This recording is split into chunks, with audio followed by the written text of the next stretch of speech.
from the Boys and Girls Club of Phillips County. In today's art project, we're going to be doing bubble painting. You'll need these items: dishwashing liquid, tempera paint, half a cup of water, straws, and construction paper. First, you'll take your cup of water and you'll add dishwashing liquid.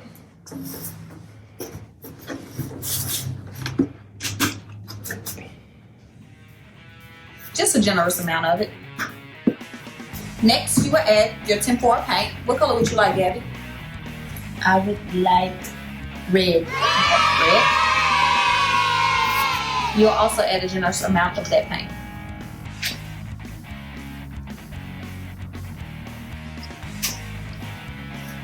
Next, you will stir it up.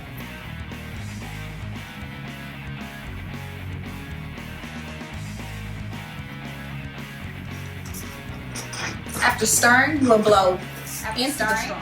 Blow out. Do not suck in. And watch the bubbles form. Now you'll take the straw out and you'll place your paper on top of the bubbles, slightly pressing against them.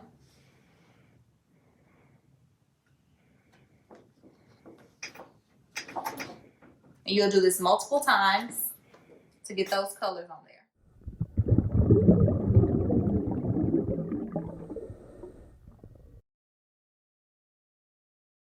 Thanks for tuning in to our art practice today. We hope to see yours too. Make sure you like, subscribe, and share.